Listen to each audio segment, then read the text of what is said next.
What is up friends, मैं प्रणव आपके channel SSB में डीजी में एक और नए वीडियो के साथ। इस वीडियो का हमारा टॉपिक है how to master group planning exercise. अब देखिए दोस्तों, जीपी ही आपका इतना इंपॉर्टेंट क्यों होता है। जब आप जीडीओ के टास्क में जीपी को कंपेयर करते हैं और एक तरफ जीडी और लेक्चर को कंपेयर करते हैं तो जीपी के बहुत ज्यादा नंबर होते हैं।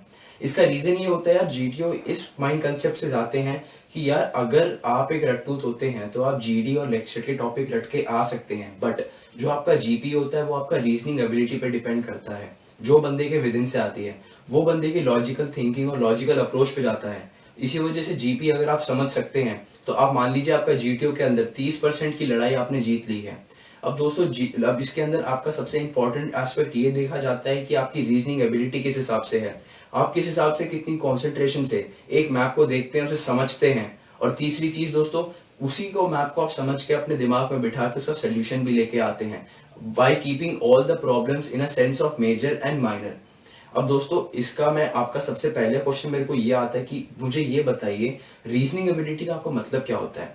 देखिए आपको मैं एक एग्जांपल से बताता हूँ कि मान लीजिए आप एक गांव के अंदर है जिसमें एक शेर आ गया, तो आप क्या करेंगे। मैक्सिमम जो बड़बोले बच्चे हैं, जो आपके रट्टू तोते होते हैं, वो ये बोलेंगे कि हम लोग जाके शेर को कैप्चर कर लेंगे या फिर हम जाके शेर को by the help of pistol मार देंगे। सबसे पहला दो पॉइंट दोस्तों कि आप शेर को मार नहीं सकते, it is an endangered species. दूसरी चीज दोस्तों, ना ही आपके पास इतना एक्सपीरियंस है कि आप पहली बात तो एक गन को यूज कर सकें, और दूसरी बात ना ही आपके पास इतना एक्सपीरियंस है कि आप एक शेर को जाके अकेले कैप्चर कर सकें। इसका प्रॉपर आंसर ये आएगा कि मैं एक या दो बंदों को अपने साथ फॉरेस्ट डिपार्टमेंट के ऑफिस में लेके जाऊंगा, हम उन्हें पूरी सिचुएशन के बारे में बताएंगे। इन द मीन वाइल गांव के लोगों को भी ये बोलेंगे कि आप अपने घर से बाहर मत निकलिएगा, और हम उन फॉरेस्ट डिपार्टमेंट को अपने गांव में लाएंगे, उनकी हेल्प करेंगे कि वो जो अपना प्रोसेस करें, उससे वो शेर को कैप्चर करके किसी और एरिया में ले जाएं। ये एक आपका प्रॉपर लॉजिकल अप्रोच होता है। अब दोस्तों इसके बाद जो दूसरा क्वेश्चन मुझे ये आता है कि आप मुझे ये बताइए हम प्रॉब्लम को किस हिसाब से, किस सीक्वेंस में आपका डालें। देखिए दोस्तों, प्रॉब्लम को और प्रॉब्लम आपकी सबसे पहले होती है मेजर प्रॉब्लम एंड दूसरी होती है माइनर प्रॉब्लम। आपको मैं एक एग्जांपल एक और देता हूँ कि मान लीजिए आपको कोई दोस्त है, उसके पेट में किसी ने चाकू मारा और प्रोफाउंडली ब्लीड कर रहा है। उसी के दूसरी साइड आपको सुनने में आई है कि यार एक जो रेलवे ट्रैक है ना, उस पर किसी ने बॉम्ब फिट करा जो 1.5 घंटे के बाद ब्लास्ट होने वाला है। तो ये तो यार ह्यूमन टेंडेंसी है कि जिस बंदे की ब्लीडिंग हो रही है पेट में, आप उसको सबसे पहले हॉस्पिटल में लेके जाएंगे और उसके बाद आप रेलवे ट्रैक पे जाएंगे।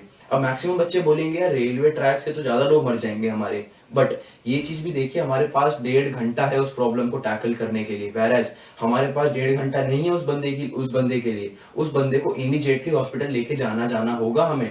तो ये होता है आपका जीपी का अप्रोच।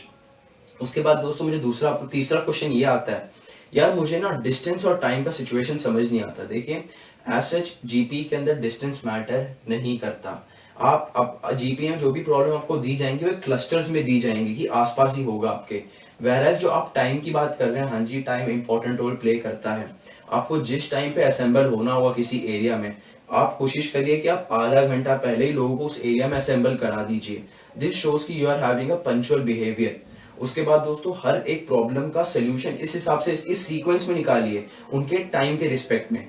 मान लीजिए मेरे पास 3 प्रॉब्लम है जिसमें 1 घंटा, 2 घंटा और 3 घंटे का डिफरेंस है। सबसे पहली प्रेफरेंस होगी 1 घंटे वाली को, उसके बाद 2 घंटे, फिर 3 घंटे वाली को। तो प्रेफरेंस उस हिसाब से डिवाइड करिए। अब दोस्तों मैंने आपके लिए सैंपल जीपीई बनाई है। रिक्वेस्ट मेरा ये होगा कि जब मैं आपको इसको एक्सप्लेन करूं, आप उसके बाद अपनी वीडियो पॉज करिए और अपना एक सैंपल जीपीई बना के मेरे आंसर के साथ कंपेयर करिए। अब दोस्तों मैं आपको एक्सप्लेन करता हूँ। You are 10 dashing individuals who are travelling from Chhaysa to Ranganj. आप 10 इंडिविजुअल हैं जो छायसा से रनगंज में ट्रैवल कर रहे हैं। अब छायसा से रनगंज में आपका कोई डायरेक्ट फेरी वेरी नहीं है, आपको ऑटो मिलते हैं छोटे छोटे जो छायसा से सीतागंज, सीतागंज से रसुल और रसुल से रनगंज में चलते हैं आपके।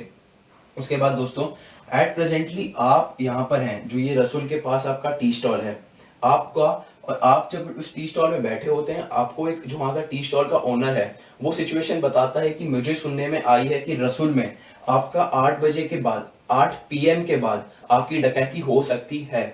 उसकी वजह से जो आपके गांव के सभी लोग हैं बहुत डरे हुए हैं और बहुत सहमे हुए हैं। इन द मीन वाइल जब एक बंदा इस रास्ते से जा रहा था, वो टी स्टॉल पे आपको देखता है और अब आपको बताता है कि मैंने 2 बंदों को बात करते हुए सुना कि उनने सीतागंज के जो मेला वहां पे सिचुएटेड है, वहां पर एक बॉम्ब प्लांट करा है जो 3 साढ़े 3 बजे के बीच में ब्लास्ट कर जाएगा। उसके बाद उनका प्लान ये था कि जो आपका रामपुर है वो उसकी सरपंच की लड़की को किडनैप करके उनसे रैंसम लेने की कोशिश करेंगे। उस सिचुएशन में बात ये थी कि जो आपका रामपुर में आपके सरपंच की बेटी है वो 1-2 बजे के आसपास आपका टेम्पल पे जाती है और वहां पे पूजा करती है। उनका प्लान ही यही था कि वो 2 बजे उसे यहाँ पे किडनैप करके इस रास्ते से एग्जिट करके और अपना उनसे रैंसम मांगेंगे। अब उसके बाद दोस्तों एक प्रॉप जब आप निकलने वाले ही थे उस सिचुएशन आप निकलने वाले ही थे अपने ऑपरेशन को करने के लिए, आपको एक और बात पता चलती है कि जहाँ पे ये कार बनी हुई है वहां पर एक एक्सीडेंट हो गया है 4 बंदों का, जिसमें बहुत चारों के चारों बहुत ही क्रिटिकली इंजर्ड है और प्रोफाउंडली ब्लीड कर रहे हैं। जिस बंदे ने आपको ये सारी सिचुएशन के बारे में बताया था उसने आपसे अपनी हेल्प भी मांगी कि उसकी साइकिल चोरी हो गई है और एक उसकी साइकिल ही एकमात्र तरीका थी जिससे वो लोगों के घर में दूध पहुंचा सके। तो वो आपसे हेल्प मांग रहे हैं कि आप उसकी साइकिल भी ढूंढवा दीजिए। अभी दोस्तों 12 बजे हुए हैं और आपको किसी भी हालत में 5 बजे रनगंज पहुंचना है जहां पर आपका हॉस्टल सिचुएटेड है। अदरवाइज आपके हॉस्टल का वार्डन आपको हॉस्टल के अंदर एंट्री नहीं देगा। अब आपको मैं मैप में जो आपका जियोलॉजिकल फीचर्स है उनके बारे में बताता हूँ। जो आपकी ये स्ट्रेट रोड दिख रही है आपको, ये आपकी पक्की सड़क है। इस पक्की सड़क पे आपकी किसी भी तरह की गाड़ी आराम से चल सकती है। वेयर जो ये आपकी डैश डैश वाली रोड है ये आपकी कच्ची सड़क है और इस कच्ची सड़क पे आपका केवल साइकिल और आदमी ही चल सकते हैं। अब रंगंजी एक आपका ऐसा गांव है जिसके अंदर आपका हॉस्पिटल और वेरस पुलिस स्टेशन सिचुएटेड है जो इस पूरे एरिया के रिस्पॉन्सिबल है। मैप के अंदर 5 सेंटीमीटर आपका 1 किलोमीटर रिप्रेजेंट करता है। अब दोस्तों मैंने आपको प्रॉपर सिचुएशन के बारे में बता दिया, आपको टाइमिंग्स के बारे में बता दिया, ये भी बता दिया आप किस ओरिजिन के प्लेस पे हैं। वीडियो पॉज करिए, अपना जीपी बनाइए और वापस रिज्यूम करके मैं आपको भी आंसर बताता हूँ। देखिए दोस्तों, इसको टैकल करने के लिए मैंने 4 ग्रुप बनाए थे आपके। पहला ग्रुप में जिसमें मेरे 4 बंदे, बाकी के 3 ग्रुप में मेरे 2-2 बंदे ईच थे। सबसे पहला जो हमारा 4 बंदों का ग्रुप है वो टी स्टॉल से डायरेक्ट एक फेरी लेके आपकी क्रैश साइट पर पहुंचेगा, जहां पर वो जो आपकी गाड़ी है उसको वो लोग सीधा करेंगे और 4 बंदों में से एक बंदा सीतागंज से गाड़ी लेगा और जो भी इंजर्ड है उन्हें उन गाड़ी में बिठा के सेम टाइम आपका रंगगंज में ले जाएगा। 4 ग्रुप में से आपके चार बंदों में से आपके 2 बंदे उसी साइड पे रुके रहेंगे। उसके बाद जो 2 बंदों का ग्रुप था वो सीधा सीतागंज आएगा। सीतागंज आके जो बाकी के 2 बंदे थे वो दोनों यहाँ पे मर्ज हो जाएंगे, मतलब उनका 4 का ग्रुप बन गया।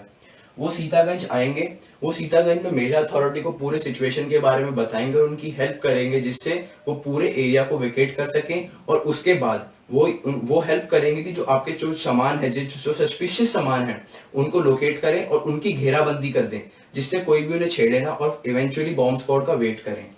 इन द मीन वाइल उन्हीं सभी सिचुएशंस के बीच में जो मेरा तीसरा ग्रुप मेरा टी स्टॉल से एक ऑटो लेगा और सीधा रनगंज में पहुंचेगा। रनगंज में वो जाके पुलिस स्टेशन में अपना प्रॉपर एक्सप्लेनेशन देंगे कि कहाँ पर आपका बॉम्ब प्लांट हुआ है, कहाँ पर आपकी किडनैपिंग होने वाली है और लास्टली आपका रसूल के अंदर आपकी डकैती हो सकती है। तो दोस्तों ये आपका पॉइंट था उसके अंदर। उसके बाद आपका अब लास्टली हमारे पास आखिरी ग्रुप बचता है हमारा 4 बंदों का, वो 2 बंदों का, सॉरी, चौथा ग्रुप। वो ग्रुप सीधा रामपुर जाएगा। रामपुर में जाके वो सरपंच को प्रॉपर एक्सप्लेनेशन देंगे, पूरी बात बताएंगे कि ऐसा किस हिसाब से उनकी बेटी को किडनैप करने का प्लान बनाया गया है। उसके बाद वो वहां के सरपंच की हेल्प लेके और वहां के लोगों की हेल्प लेके इस मंदिर के आसपास घेराबंदी कर देंगे और इवेंचुअली 2 बजे के टाइम पे उन दोनों किडनैपर्स को पकड़ के यहाँ पर पुलिस का वेट करेंगे।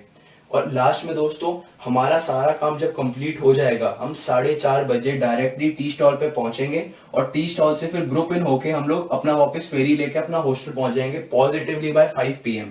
अब दोस्तों आपने मेरा जीपी देखा, प्लेन सिंपल, इसके अंदर ना ही मैंने कोई फूफा वाली बात करी थी ना ही मैंने कोई चीज बढ़ा चढ़ा के बोली थी।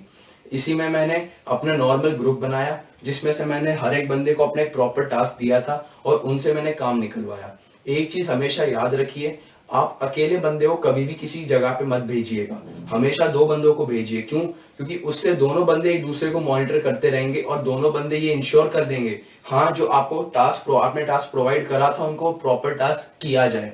अब दोस्तों आपने ये चीज नोटिस करी होगी कि मैंने साइकिल वाली सिचुएशन ली ही नहीं, क्यों भाई? देखिए, मेरे पास इतना कोई टाइम ही नहीं था कि मैं साइकिल ढूंढवाऊं आपकी। उसके बाद दोस्तों, ना ही मेरे पास इतने बंदे थे कि मैं साइकिल ढूंढवाऊं उनके साथ वापस। इसीलिए सबसे पहली प्रेफरेंस कि मैं इन चारों लोगों की हेल्प करूंगा। मैं बॉम्ब स्क्वाड से मैं पहले बॉम्ब को सिचुएशन देखूंगा, उसके बाद मैं किडनैपिंग रोकूंगा, और एंड में पुलिस को मेरा बताने का फर्ज था कि यहाँ पे रसूल में आपका डकैती होने वाली है। उस डकैती को मैं ओवरकम करूंगा। एज सच दोस्तों, आपको इंपॉर्टेंस देनी है टाइम पे। कोशिश करना है कि जो मैंने आपको 4:30 बजे वाला मीटिंग स्पॉट करा था, हर एक जीपी में मेंशन करिएगा। मीटिंग पॉइंट से ही आपके प्लस पॉइंट बन जाता है, क्योंकि वो दिखाता है कि आप कोई भी काम को आधा अधूरा नहीं छोड़ते, बट आप एक प्रॉपर प्लान के साथ चलते हैं जिसमें आप एग्जिट पॉइंट को भी मेंशन करेंगे उसके अंदर। तो दोस्तों, ये था आपका जीपी एक्सरसाइज। अगर आप चाहते हैं कि मैं आपको इसके और एग्जांपल दूं, तो आप इस वीडियो को लाइक करिए और मेरे को कमेंट सेक्शन में बताइए। आपको कोई सी भी प्रॉब्लम है, काइंडली कमेंट्स में मुझसे क्वेश्चन आप पूछ सकते हैं। दोस्तों, अगर आपको मेरा ये वीडियो अच्छा लगा हो, इसको लाइक करिए, मेरे चैनल को सब्सक्राइब करिए। और दोस्तों, मैंने एक और व्हाट्सएप ग्रुप बना रखा है, आप उसके अंदर आके ज्वाइन कर सकते हैं, जिसमें हम लोग कम से कम 125 कुछ बंदे हैं जो एक दूसरे की हेल्प करते रहते हैं हर दिन, जिससे हम लोग एक अच्छा एनवायरनमेंट क्रिएट कर सकें और हम सभी एक ऑफिसर बन सके इंडियन आर्म फोर्सेस के अंदर। मैं प्रणव शर्मा आपके चैनल एसएसबी में डीजी से साइन ऑफ करता हूँ। Thank you very much. जय हिंद।